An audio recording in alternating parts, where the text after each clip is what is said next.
Welcome, deep divers. Today we're embarking on, an extraordinary journey. We're taking a shortcut to understanding one of history's most compelling figures. This is a man whose life was so transformative it quite literally reshaped the world.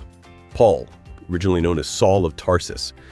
We'll be drawing from a really rich, immersive narrative today. It paints such a vivid picture of his personal struggles, his, evolving beliefs, and the immense challenges he faced spreading a revolutionary message. It truly is a fascinating study, and not just of a historical figure, but a profound personal metamorphosis, really. Our mission for this deep dive is to extract the core insights from this powerful narrative. We want to understand why and how Saul, the zealous persecutor of early Christians, became Paul, the tireless apostle whose influence, it echoes through millennia. We're going to trace his path right from the moment of his dramatic conversion, through relentless trials, internal conflicts, incredible triumphs, all the way to his ultimate spiritual liberation. Get ready for maybe an aha moment or two, because this isn't just a story. It's a testament to resilience, unwavering faith, and the astonishing, often quite painful power of transformation. Okay, so let's unpack this right from the very beginning then. We meet Saul of Tarsus at this moment of, extreme vulnerability. He arrives in Damascus having just undergone this radical conversion experience, but he's profoundly disoriented, right? The man who once wielded immense authority as a zealous Pharisee, a persecutor of this new way, is now physically blind and utterly dependent. Yeah. What's truly striking here is just the sheer reversal of his circumstances, isn't it? It is, absolutely. And what's fascinating is how this immediate physical blindness isn't just, a physical ailment. It's a powerful, profound symbol of his prior spiritual blindness. For so long, he was absolutely convinced he was doing God's work by persecuting Christians, yet he was utterly blind to the true nature of the path he was meant to walk. Now, suddenly unable to see, he's forced into this state of complete dependence on others, specifically the very early Christians he once hunted down. Yeah, it stands in stark contrast to his former self-sufficiency and, overwhelming authority. The narrative really emphasizes this profound internal shift. His eyes are described as moist, and he shows singular emotivity, actually weeping, as he recounts that incredible journey to Damascus and his encounter with the Master. It's such a raw display of emotion, so powerful that even Peter and Timothy, who, undoubtedly had their suspicions. Sure, they must have. They're moved to the point where all their doubts about his vision just evaporate. They see his sincerity. That's such a powerful image. A man of such authority brought to such a state of, raw humanity.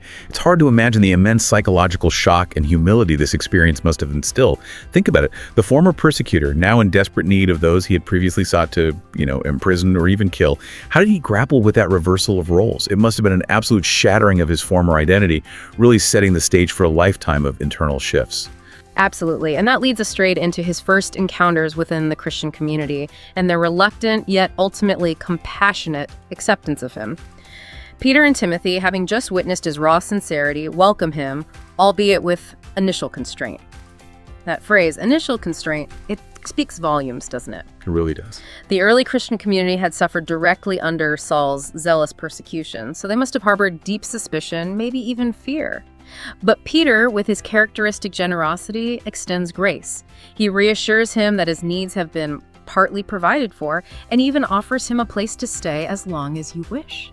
And Paul's reaction to this generosity is so telling, isn't it? Yeah. He feels wounded in his self-esteem, that proud Pharisee still kind of lurking beneath the surface.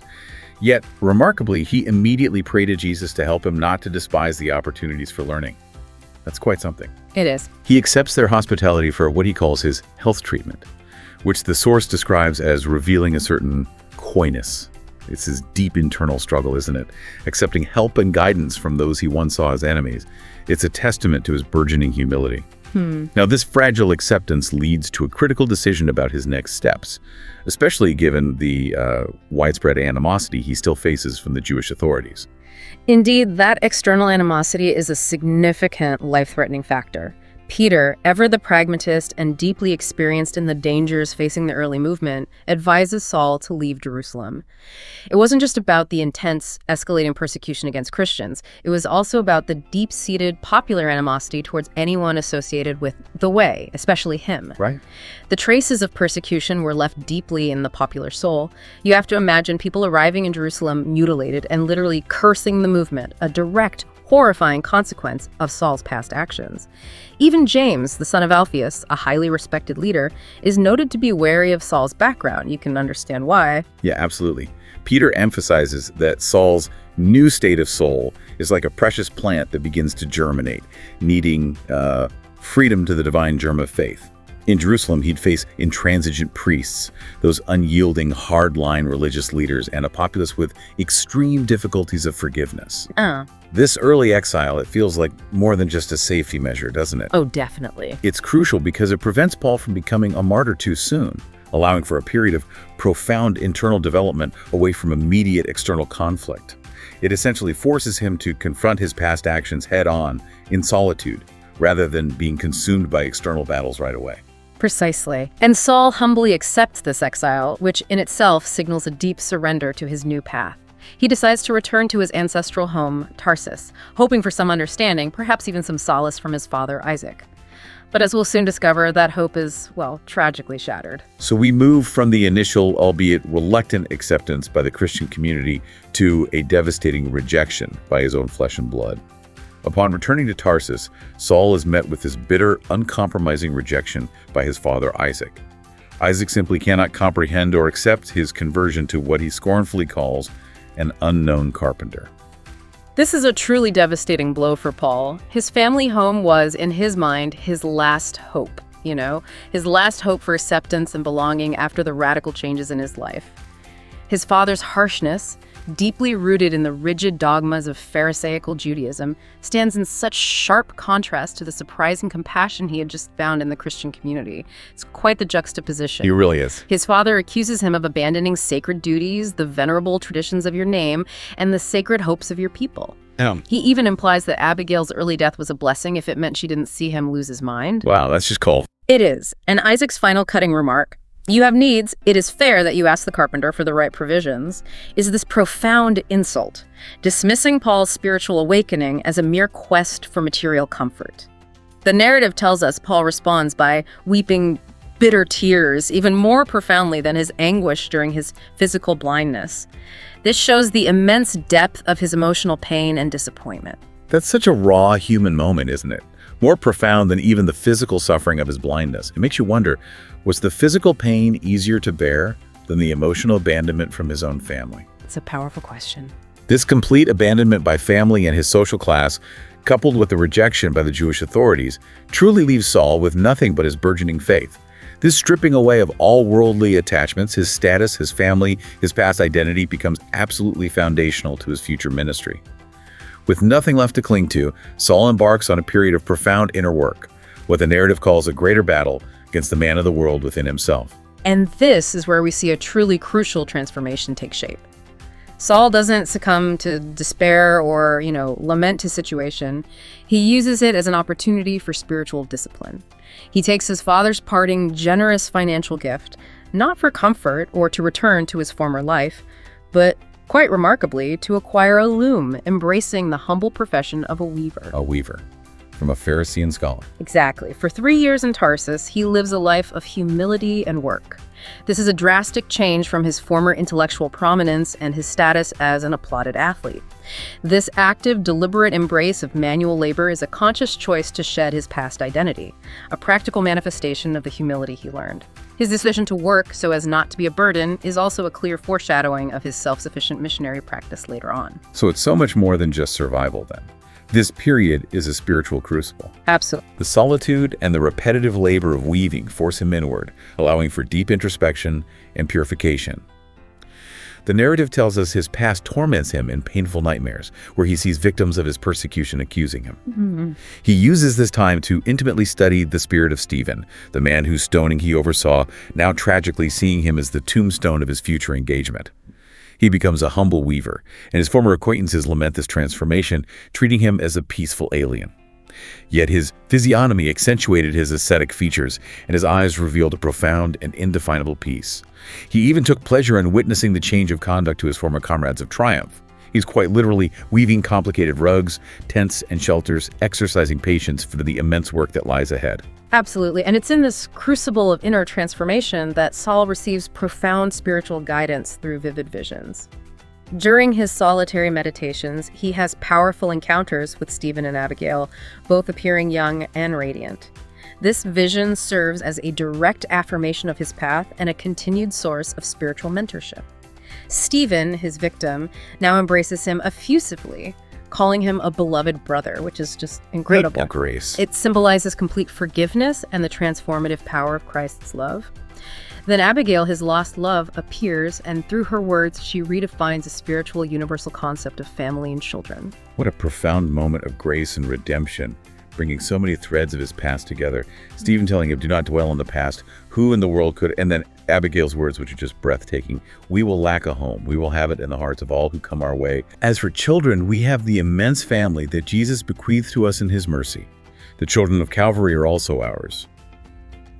That phrase, children of Calvary, suggests such a deep empathy for the suffering of humanity, doesn't it? It really does. She teaches him to be faithful to God, even if the whole world turned against you, to possess the inexhaustible treasure of a faithful heart. She urges him to empty himself of worldly thoughts, for Jesus will fill his spirit with immortal clarities. It does. And Abigail's advice to not yield to discouragement, even when companions disagree, she actually says Jesus did not have them, meaning companions who fully understood provide such a powerful guiding principle for his future independent actions, foreshadowing the solitary path he would often walk. This mystical encounter provides the spiritual framework for his future apostleship. Universal love, profound self-sacrifice, inner purity, and unwavering faith amidst external opposition.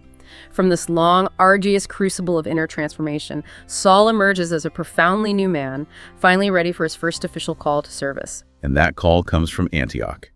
Barnabas visits Saul in Tarsus, inviting him to join the burgeoning Christian community there, which is described as a major operative center for the spreading of the gospel. And what's fascinating is that Saul accepts, but with a very specific condition.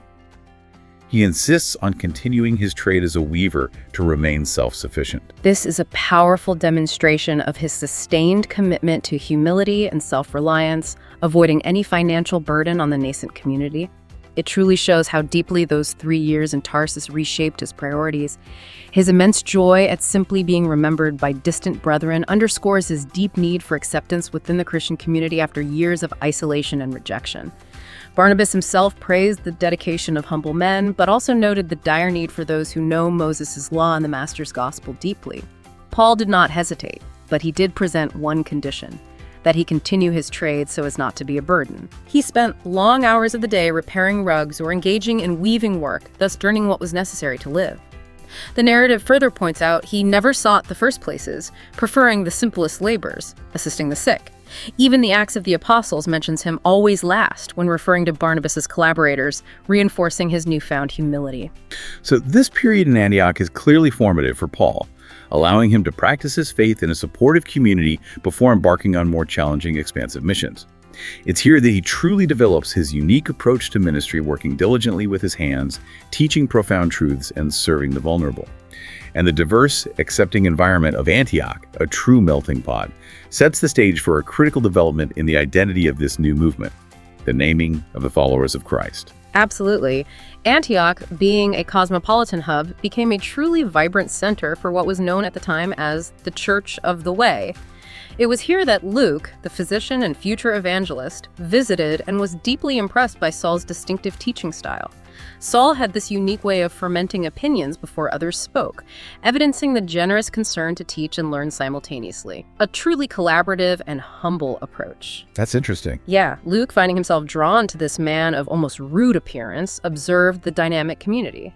It was Luke who proposed a new name for the followers of Jesus, Christian, a term quickly adopted.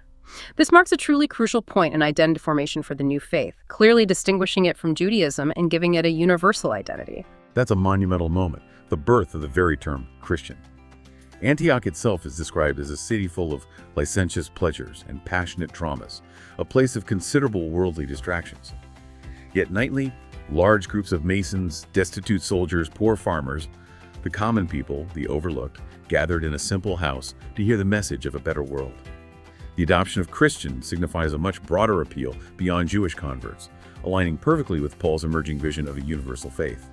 It's a strategic separation from Judaism, whether entirely intentional from the outset or not, that fundamentally paved the way for wider evangelism. And this rapidly growing movement quickly faces new challenges, particularly from within. News of a famine in Jerusalem, prophesied by Agabus, pulls Paul and Barnabas into a new phase of their ministry, exposing them directly to the internal politics and theological tensions of the nascent church. They carry aid from Antioch, encountering the difficult realities faced by the Jerusalem church under James's strict leadership. This mission reveals the deep internal divisions within early Christianity. James, adhering strictly to Mosaic law, created a rather difficult and almost insular environment for Gentiles, and for those who advocated for their full inclusion without adherence to all Jewish customs. It's clear that Peter, despite being more liberal in his views and having previously welcomed Gentiles, had been forced to leave Jerusalem to avoid further conflict, yielding leadership to James and departing for Joppa. James, the son of Alphaeus, received Paul and Barnabas kindly, but his fears and anxieties were palpable, and he even repeated information in a low voice as if he feared the presence of informers. That tells you something about the atmosphere. Definitely. The narrative notes that Mary Mark's mother's house became the favorite spot for dedicated brethren to meet secretly, underlining the dangerous, under-the-radar existence of the early believers. Paul witnesses firsthand the immense tension between the universal message of Christ, which he championed, and the entrenched legalism of some Jewish Christians. This experience profoundly solidifies his conviction that the gospel must be free from what he would later call erroneous prejudices and unnecessary burdens. This is truly pivotal for Paul's mission.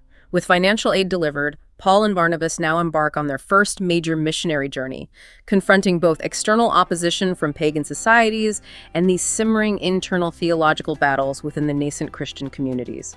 And it's on this journey that we see another significant identity shift for Saul. That's right, the mission takes them to Cyprus. In Paphos, they encounter Sergius Paulus, the Roman proconsul, and a Jewish sorcerer named Bar-Jesus, also known as Elymas. This is a pivotal moment for Paul's identity and his burgeoning authority.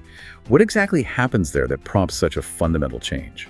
Well, Paul's bold confrontation of Bar-Jesus, whom the narrative describes as ironic and smiling and a charlatan Israelite, is quite dramatic. Paul, seeing Sergius Paulus's sincere interest in the gospel, provides a prophetic insight into the proconsul's past, even revealing details about his prior illness and the anonymous servant Jeziel who nursed him back to health.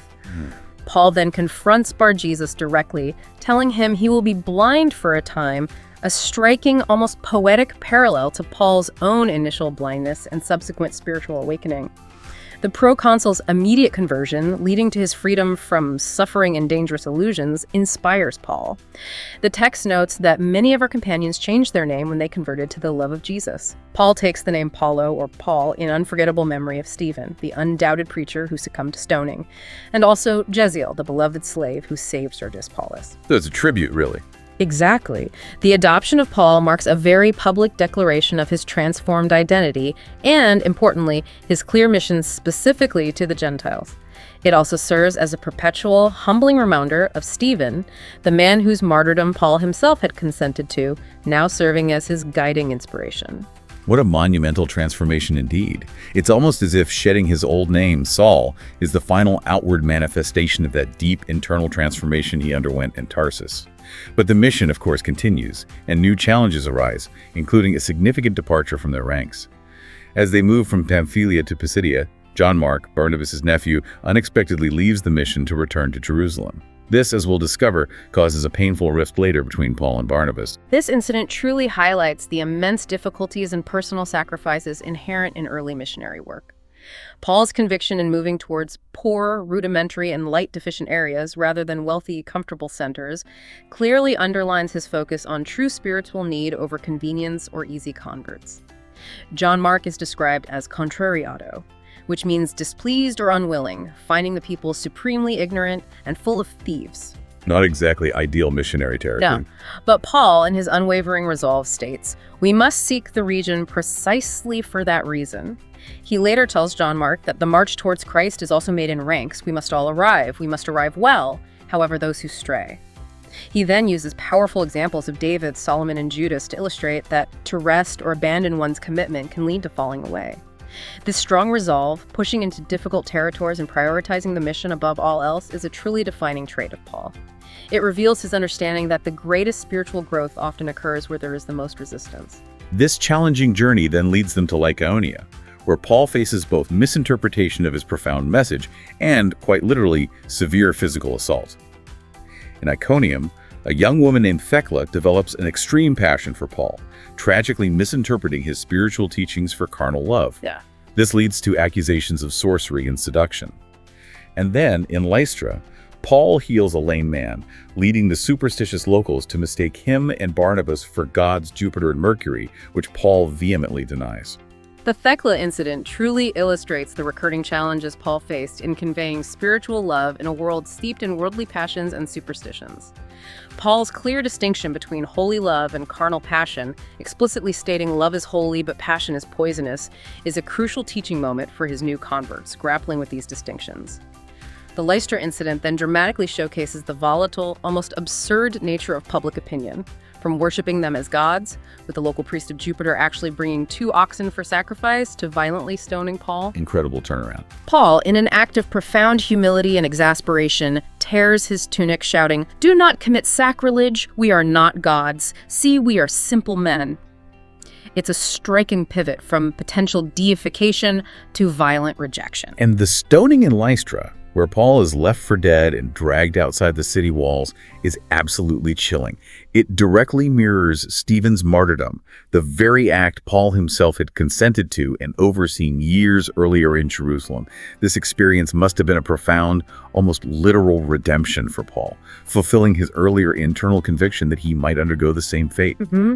The narrative says Paul suddenly remembered the unforgettable figure of Stephen. He felt the stones falling on his feet, chest, forehead, and blood ran from his wounded head.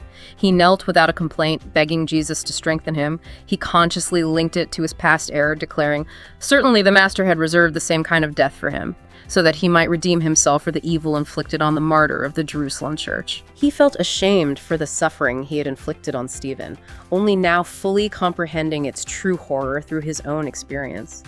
His ability to rise and return to the city the very next day signifies incredible spiritual and physical resilience.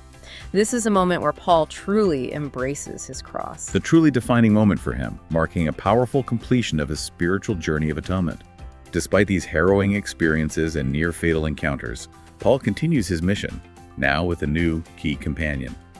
It's in Lystra that Paul meets Timothy, a young man from a devout Jewish family who quickly becomes an invaluable companion and disciple. Yes, Timothy represents the next generation of Christian leaders, raised within the faith, eager to learn from Paul's deep experience and uncompromising dedication.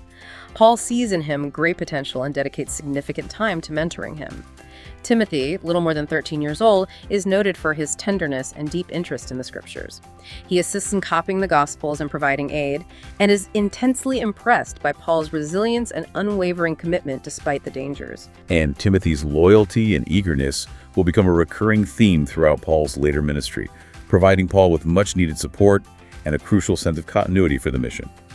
With new companions and a refreshed sense of purpose, Paul and Barnabas then return to Antioch to report on their transformative journey, setting the stage for a critical council that would fundamentally define Christianity's identity. Yes, upon their return to Antioch, Paul and Barnabas report the remarkable success of their mission, particularly among the Gentiles. However, this very success among non-Jews ignites intense debates regarding the necessity of circumcision and adherence to Mosaic law for these Gentile converts. This issue is central to early Christian identity. Is this new faith a sect of Judaism, fundamentally tied to its rituals and laws, or a universal faith open to all, regardless of their ethnic or cultural background? Paul vehemently argues for freedom from these ritualistic requirements, asserting the gospel's universality. He does, and the resistance he faces is significant and deeply rooted.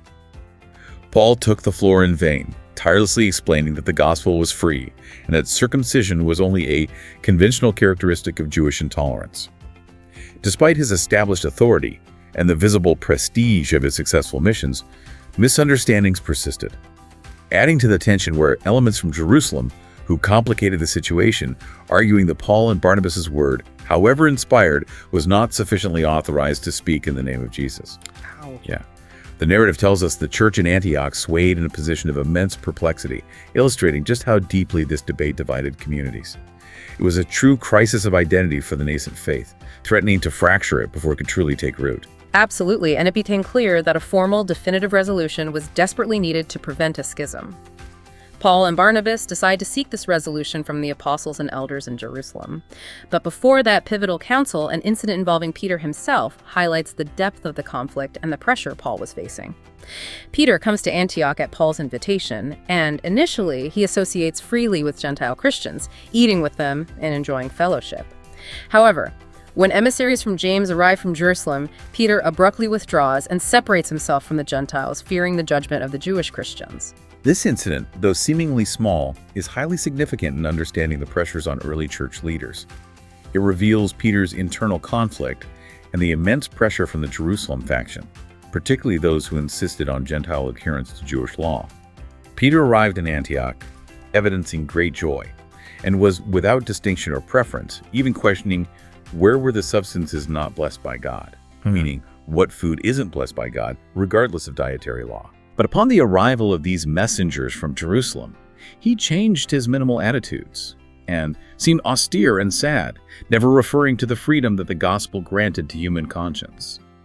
Paul was taken with profound disgust by this shocking and painful behavior, viewing it as hypocrisy. Paul's direct public confrontation with Peter, standing up to him to his face, underscores his unwavering conviction regarding the universality of the gospel, even when it meant challenging the most respected authority figures. This confrontation certainly strengthened his resolve to seek formal clarification at the highest level. And so, the escalating conflict necessitates a formal council, known as the Jerusalem Council, to decide the future direction of the Christian movement. Paul, Barnabas, and other representatives attend this pivotal gathering in Jerusalem to discuss the issue of Gentile conversion. Peter, after his earlier wavering, ultimately speaks out strongly against imposing the burden of the law on Gentiles, and James, known for his adherence to the law, wisely proposes a compromise that would ensure unity. This council truly is a critical turning point, preventing what could have been a devastating schism between Jewish and Gentile Christians.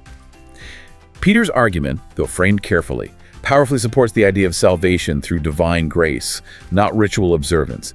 He states, "Brothers, you well know that God chose us long ago so that the Gentiles would hear the truths of the gospel and believe in his kingdom.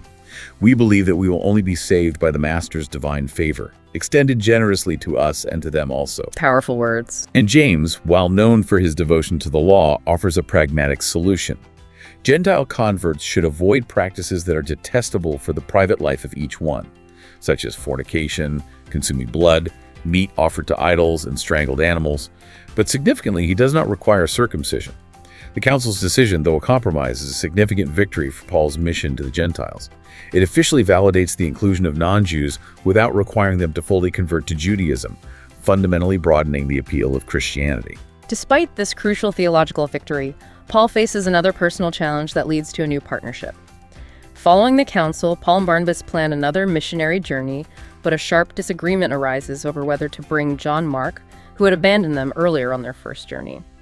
Paul insists John Mark is still too young for the undertaking, leading to their painful separation.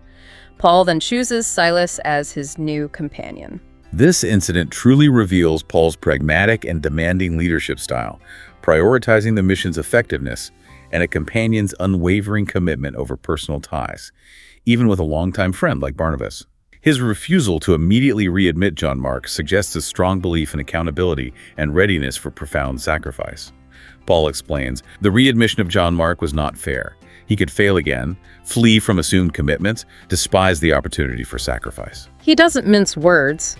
No, he reminds Barnabas of the persecutions of Antioch of Pisidia, the inevitable illnesses, the moral pains experienced in Iconium, the cruel stoning in the square of Lystra. He asks, was the boy prepared in such a short time to understand the scope of all these events in which the soul is compelled to rejoice with testimony? Barnabas is hurt, but Paul affirms their friendship is far above this disagreement. Silas, meanwhile, is described as having a peaceful temperament, a contrast to Paul's often intense nature, and he will prove to be a loyal and reliable partner. This split, though undoubtedly painful and a moment of human frailty for both men, actually allows both Paul and Barnabas to pursue their ministries independently, effectively doubling the missionary effort and expanding the reach of the gospel. Paul's demanding nature ensures he surrounds himself with companions who can endure extreme hardship, a necessity for the pioneering work they are undertaking.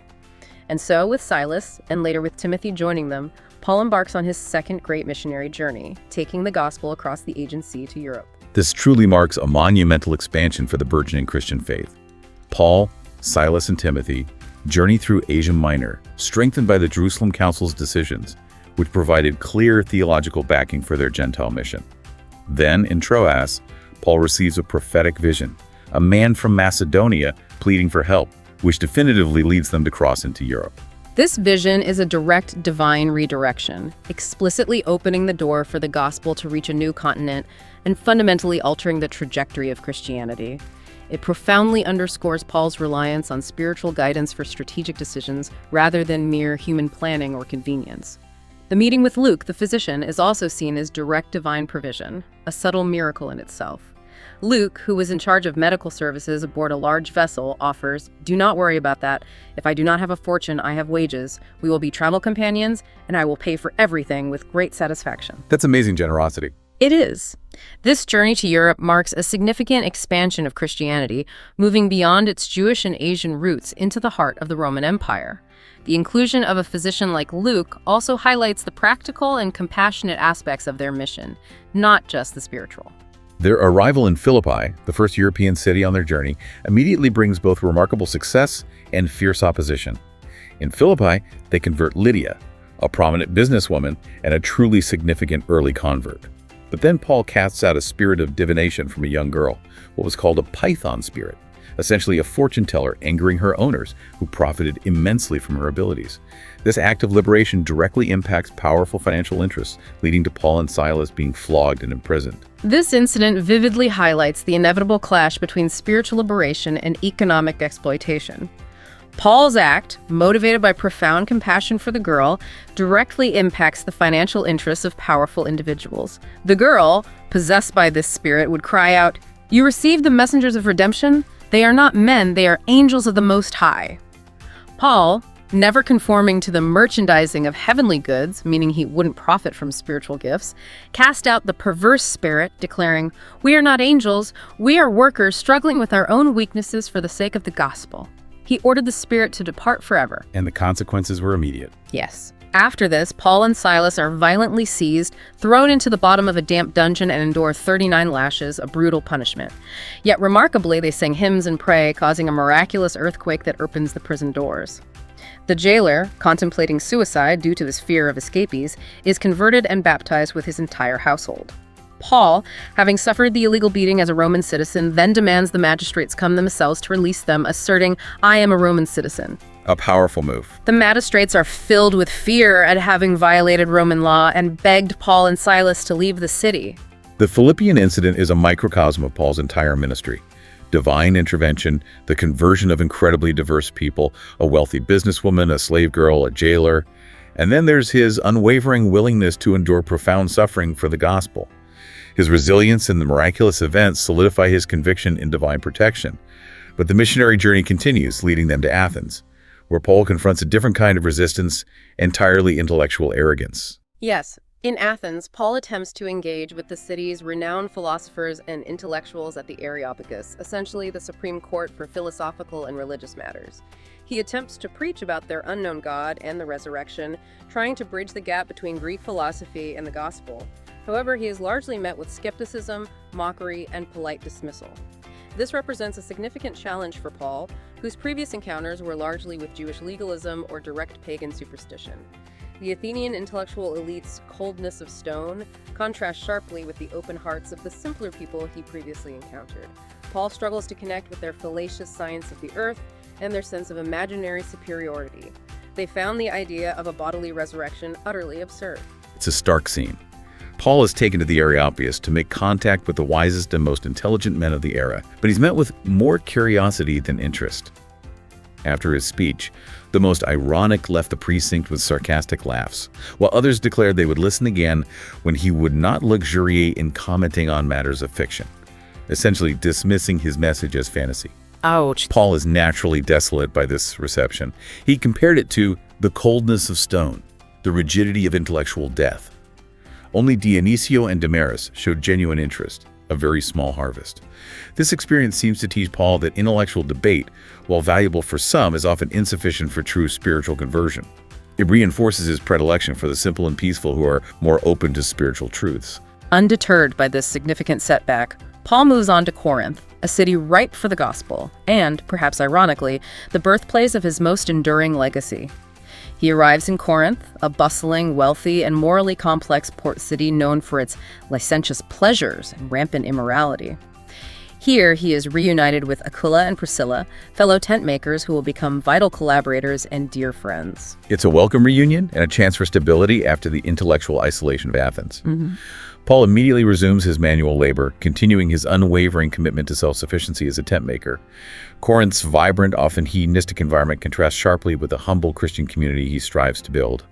His meeting with Aquila and Priscilla, who share his trade and his faith, provides much-needed solace and companionship. The narrative describes him as having devoted himself body and soul to rude service. His active hand labor provided him gentle forgetfulness of Athens. Aquila and Priscilla, too, had been called by the mercy of Jesus, having even preached in Rome itself from a ruined old house in Trastevere, showing their own dedication. This period of stability allows Paul to consolidate his efforts and build a strong, self-sustaining church, setting a vital model. And it is in this setting of intense labor and spiritual devotion that Paul receives a profound vision that will literally change the course of his evangelistic method forever. Yes, feeling overwhelmed by the immense demands of ministry and the urgent need to support multiple burgeoning churches across vast distances, Paul prays tearfully for guidance. He then receives a vision of Jesus reassuring him and, crucially, instructing him to write letters or epistles to reach distant communities simultaneously. This is a monumental shift for the spread of Christianity, isn't it? This vision transforms Paul's entire approach to ministry, providing a scalable, incredibly effective method for spiritual oversight and teaching. The epistles, dictated to companions like Silas and Timothy, become a powerful means of conveying his profound theological insights and practical guidance across space and time. Exactly. The narrative recounts Paul feeling unable to meet all needs at the same time. In prayer, he felt enveloped in a gentle clarity and heard a serene and affectionate warning. "Do not fear," said the voice. "Continue teaching the truth and do not be silent because I am with you." Wow. The voice continued, "You will be able to solve the problem by writing." Later, Peter, upon receiving copies of these letters in Jerusalem, immediately recognized their significance, declaring them letters from Christ to the disciples and followers, marking a new luminous period in the history of the gospel. It's incredible to think that what began as a practical solution to logistical challenges, how to minister to multiple communities simultaneously, became timeless theological treatises that have shaped Christian thought for millennia. It really is. This innovative communication method amplified Paul's influence far beyond his physical presence. Yet despite this spiritual breakthrough and his growing influence, Paul faces continued persecution, even in Corinth. Jewish leaders, frustrated by Paul's success and his universal message that sidestepped Jewish law, bring him before the proconsul Gallio, accusing him of blasphemy and sedition, trying to force a legal intervention. Gallio, however, dismisses the case as a mere religious dispute, not a matter of Roman law. This incident is highly significant for two reasons. It demonstrates the impartiality, or perhaps indifference, of Roman law towards internal Jewish religious disputes, which worked in Paul's favor. And it powerfully showcases Paul's calm demeanor under immense pressure. The source describes Paul as having been attacked at the trunk of torture and enduring 39 lashes, a brutal scourging. Yet he experiences new confidence in Christ and divine peace, seeing it as reaching Christ's merciful arms after terrible and harsh journeys.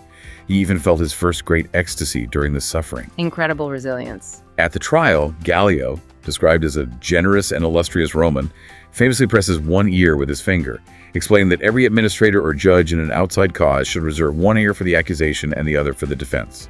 He dismissed the case, famously saying it was a matter of words and names in your own law. This led to Sosthenes, a synagogue leader who led the accusation against Paul, being beaten by the crowd. Right.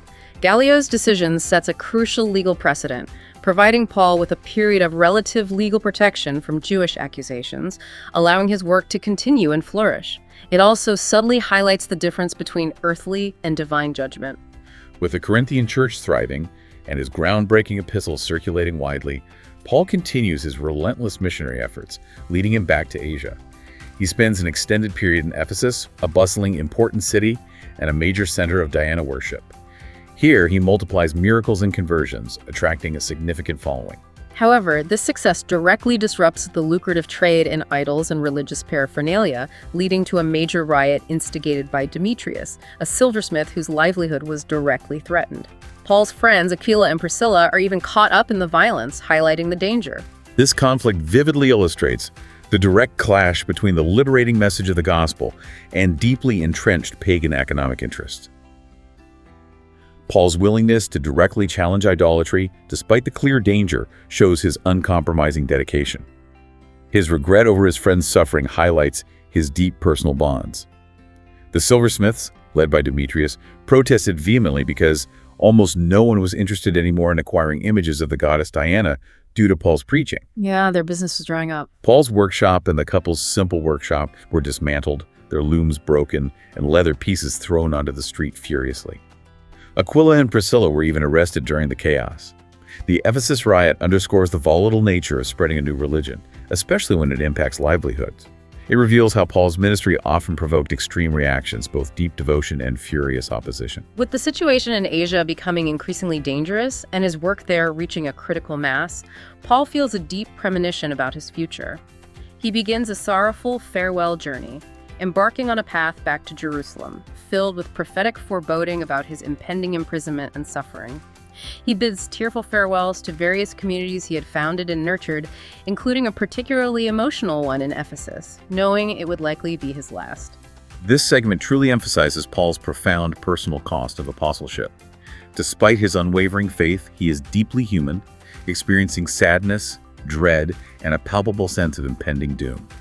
His farewells, especially his prediction of never seeing them again in mortal body, reveal his deep love for his converts and his prophetic awareness. Paul declares, "I must withdraw from Ionia without delay. The blows came from all sides. For the good we desire, they do us all the harm they can." A heavy statement. He even shows his foresight by asking John if he would write the gospel from Mary's memories. In Ephesus, Mary, advanced in years, along with John and other disciples, came to meet him. Paul pronounced his farewell, affirming his premonition that he would not return there in mortal body, causing great explosions of bitterness among the Ephesians. He even kisses Mary's hand with filial tenderness. Paul's acceptance of suffering here is not, masochistic, but a profound understanding of his role in the divine plan, echoing Christ's own path to Jerusalem. The deep emotional connection he shares with these communities underscores the profound impact he has had. And this difficult journey culminates in Paul's ultimate act of sacrifice and reconciliation in Jerusalem. He returns there, where James, seeking to maintain unity, asks him to perform a public purification ritual and pay for four poor men's Nazirite vows to appease Jewish Christians and counter rumors against Paul. Paul willingly complies, but it ultimately leads to his arrest in the temple. This is Paul's ultimate act of reconciliation and profound humility. He willingly submits to rituals he no longer deems essential, all for the sake of unity and, as the narrative explains, redemption for his past actions as a persecutor. James explains the demand, saying it's to counter rumors that Paul teaches Jews to abandon Moses. Paul agrees, finding it reasonable to humble himself and fulfill this requirement from his brothers in the name of Jesus. He sees it as his duty to bow to the demands of Judaism, consequences of a persecution initiated by myself in other times. The narrative reveals his deep introspection here. He recalled the terrible scenes of old men tortured, mothers torn from homes, young men mutilated, children claiming incarcerated parents. He revisited the horrid death of Stephen with the stoning and insults. So it's deeply personal for him. Deeply. This restoning in the temple in the very courtyard where Stephen died is a powerful symbolic act of atonement, a physical and spiritual completion of his transformation. And the mob does indeed attack him violently in the temple, fueled by false accusations of bringing a Greek, Trophimus, into the sacred area. The crowd shouts, "Death to the deserter! Stones for the traitor!"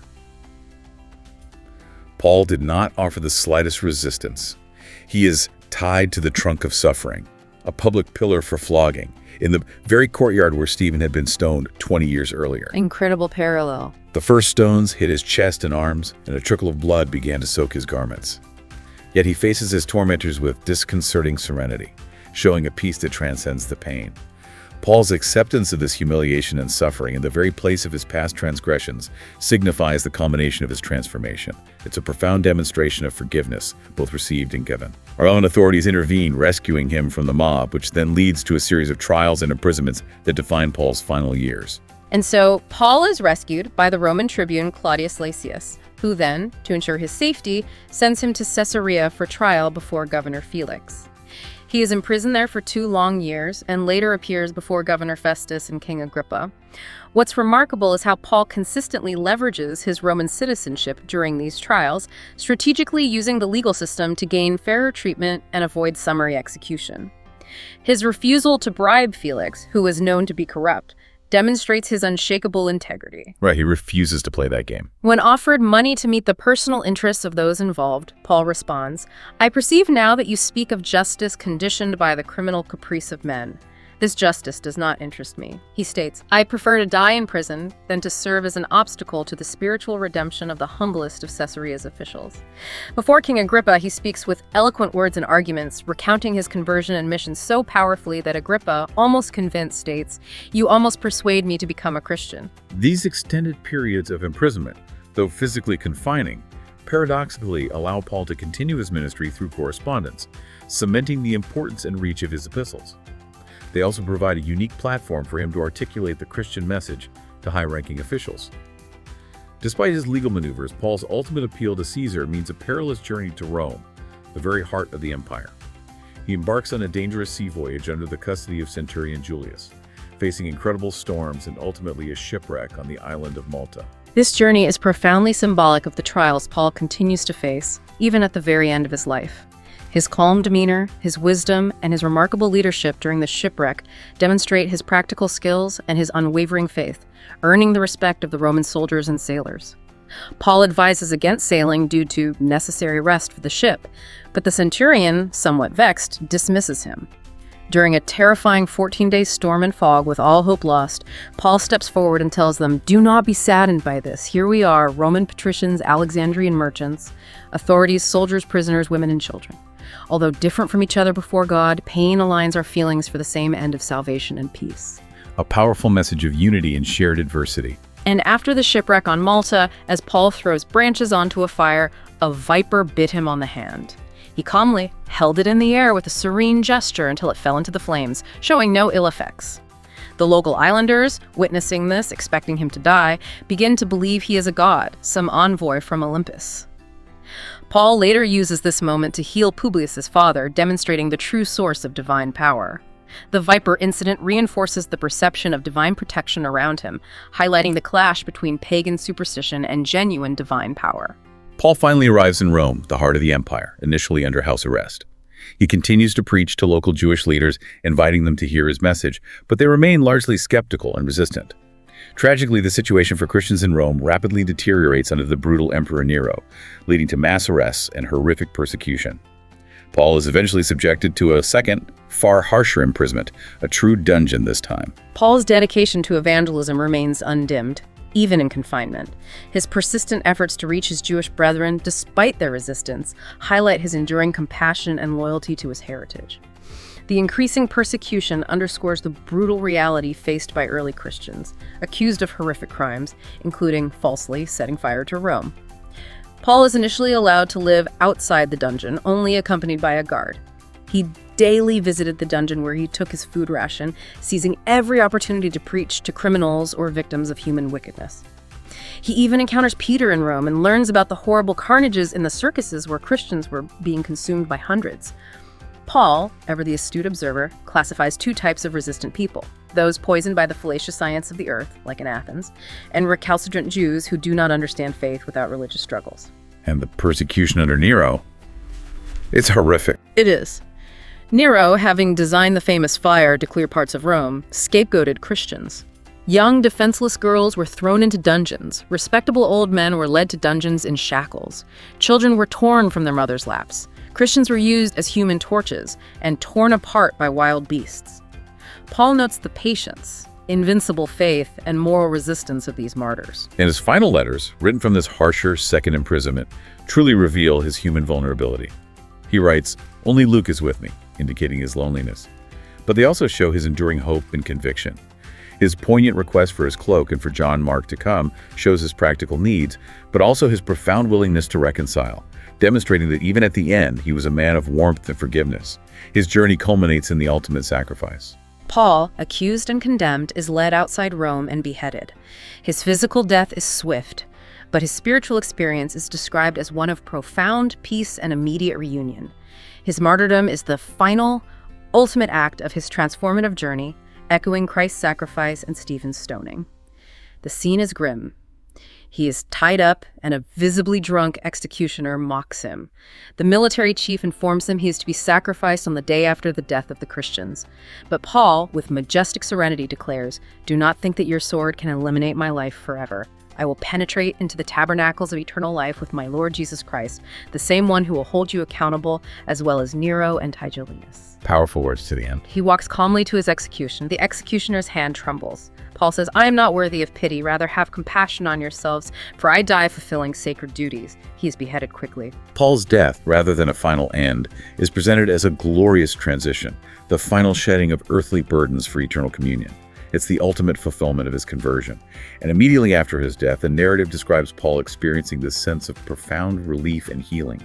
He is instantly transported to a spiritual realm and joyously reunited with key figures, Ananias, Gamaliel, and countless other martyrs. This afterlife experience is presented as instantaneous and joyful, a powerful validation of his faith and suffering. He feels a gentle sensation of relief and healing.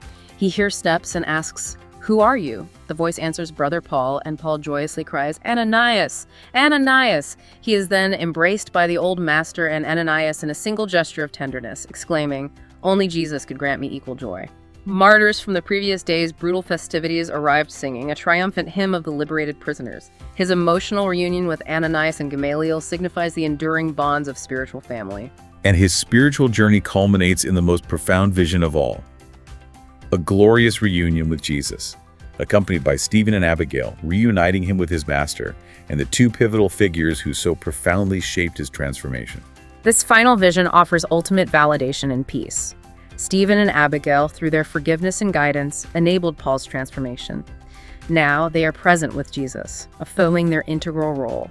A luminous path appears, and three radiant figures approached. The master was in the center, keeping Stephen on his right and Abigail at his heart's side.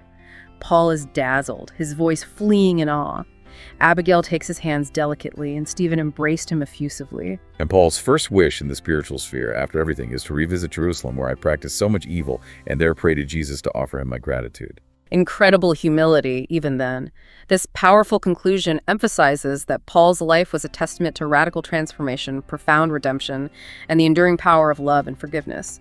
His full-circle journey, from zealous persecutor in Jerusalem to a revered figure welcomed into eternity, is finally complete, a true triumph of the Spirit. What an incredible journey we've traced, following the unfolding odyssey of Paul, a man who, well, as we've seen, literally transformed from the inside out. His life truly embodies the idea that profound change is possible, even for those whose past is marked by intense error and deep-seated prejudices. The insights from this narrative reveal that true strength isn't just in overcoming external obstacles, but in confronting our deepest selves, embracing radical humility, and finding purpose in selfless service, no matter the personal cost. Absolutely. From his physical blindness in Damascus to his spiritual enlightenment, from the devastating rejection by his own family to the compassionate embrace of countless communities across the Roman Empire, Paul's story is just. It's a testament to unwavering conviction and radical transformation. And the lessons he learned about love that transcends human division, about perseverance in the face of relentless opposition, about the power of humility and the true meaning of companionship are as relevant today as they were 2 millennia ago, aren't they? They really are. His life truly serves as a guiding star, reminding us that even in our darkest moments, when we feel lost or burdened by our past, there is always a path to light and an opportunity to fulfill, well, a divine mission. What stands out to you, our listener, from Paul's extraordinary journey?